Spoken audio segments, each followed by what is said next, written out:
Hello friends, welcome to my YouTube channel Tell Jharkhandi Henos।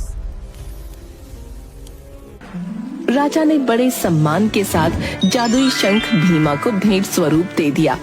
Bhima ने शंख संभाल कर थाम लिया और राजा से सम्मान पूर्वक विदा ली। जो बड़ी मछली भीमा को समुद्र के अंदर लाई थी, वही उसे वापस समुद्र के बाहर छोड़ने गई। धरती पर पहुंचकर उस मछली ने औरत के रूप में आकर भीमा से कहा, ये जादुई शंख बहुत ही अनमोल है। ये तुम्हारे जीवन को खुशियों से भर देगा। इसकी मदद से तुम हर प्राणी की बात सुन पाओगे, पर इस शंख को उन लोगों से छुपा कर रखना जो अपने स्वार्थ के लिए इसका उपयोग करना चाहते हैं। अब भीमा झटपट जागीरदार के घर की ओर चल दिया। रास्ते में उसे एक पेड़ पर कुछ पंछियों के चहचहाने की आवाज सुनाई दी। उसने सोचा कि जादुई शंख की जांच करने का ये अच्छा अवसर है। उसने शंख को अपने कान के पास लगाया और सुना। ये मनुष्य सोचते हैं कि वो बहुत चतुर और बुद्धिमान है, पर वो कुछ नहीं जानते। इस पेड़ के नीचे जो पत्थर पड़ा है ना, वो सोने की शिला है, लेकिन आज तक किसी को इस बात का पता नहीं चला। पक्षियों की बात सुनकर भीमा पेड़ के पास जाता है। ये शंख तो वाकई कमाल का है। चलो अब इन पंछियों की बात को भी जांच लेते हैं। यहाँ तो सच में एक पत्थर है, पर ये तो पूरी तरह मिट्टी और काई से ढका हुआ है। पहले इसे साफ करता हूँ और देखता हूँ। भीमा अपने कपड़े से उस पत्थर को साफ करता है और अंदर से चमकता हुआ सोना दिखाई देता है। अरे ये तो सच में एक सोने की शिला है। इसे संभाल कर अपने कोट के अंदर छुपा लेता हूँ।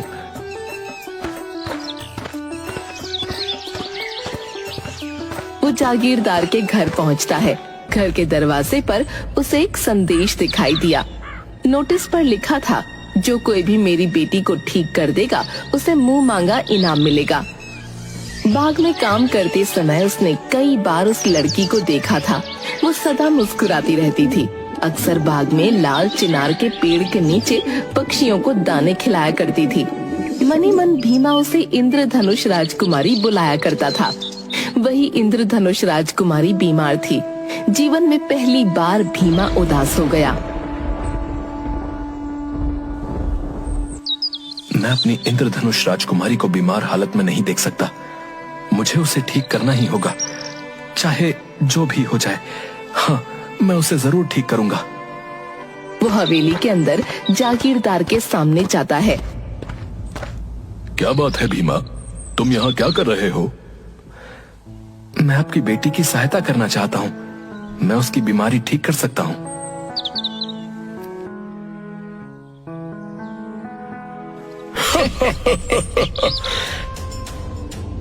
जागीरदार के पास बैठे लोग प्रसिद्ध वैद्य थे, जिन पर जागीरदार को बहुत विश्वास था। अगर हम उस लड़की का इलाज नहीं कर पाए, तो ये फटीचर गवार क्या कर पाएगा? मैं अपनी बेटी से बहुत प्यार करता हूँ और चाहता हूँ कि मेरी बेटी जल्द स्वस्थ हो जाए और फिर से घूमे और पक्षियों को दाने खिलाए, क्योंकि उसका हंसता हुआ चेहरा मेरे जीने का कारण है। मेरी बेटी चाहे जिसकी भी वजह से स्वस्थ हो, मुझे बस वो पहले की तरह हंसती खेलती वापस चाहिए। भीमा, तुम अंदर जाओ और मेरी बेटी को ठीक करो। उसके लिए तुम्हें जो चाहिए वो सब मैं दूंगा। एक बूढ़ी औरत भीमा को इंद्रधनुष राजकुमारी के कमरे में ले गई। वो चुपचाप आंखें बंद कर अपने बिस्तर पर लेटी थी। उसका चेहरा उतरा हुआ था और सांस बहुत धीमी चल रही थी। भीमा ने शंख निकाला और अपने कान पर लगाया। मुझे तुम पर पूरा विश्वास है कि तुम इंद्रधनुष राजकुमारी की बीमारी पता करने में मेरी सहायता जरूर करोगे। पर भीमा को कुछ सुनाई न दिया। वहाँ आसपास कोई पशु पक्षी न थे। निराश होकर वो जागीरदार के पास गया। मुझे अभी कुछ पता नहीं लगा, लेकिन मैं शीघ्र ही आपके पास सही जानकारी लेकर आऊंगा।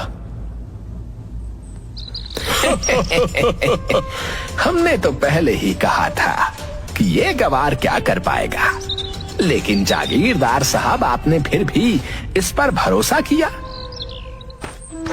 भीमा चुपचाप वहाँ से चला गया और बाग में काम करने लगा। बाग में बहुत खामोशी छाई थी। कोई भी वहाँ पशु पक्षी नहीं था जो भीमा की मदद कर सके। वो काफी देर तक बाग में काम करता रहा।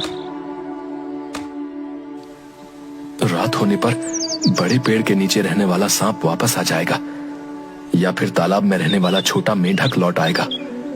तब शायद मुझे इंद्रधनुष राजकुमारी की बीमारी के बारे में कुछ पता चल जाए। रात हो गई, कोई लौट कर न आया। अंत में भीमा घर लौटने की तैयारी कर रहा था तो उसे उल्लू की आवाज आई। उसने तुरंत अपना शंख निकाला और कान पर लगाया। उल्लू की बातें सुनने लगा। इस संसार की सारी दवाइयाँ और सारे वैद्य भी जागीरदार की बेटी को ठीक ना कर पाएंगे। जब जागीरदार के घर की छत पर छप्पर डाला जा रहा था, तब उस समय एक सांप उस छप्पर में फंस गया था। अगर उस सांप को वहां से बाहर निकालकर खाने को कुछ दिया जाए तो वो लड़की ठीक हो जाएगी।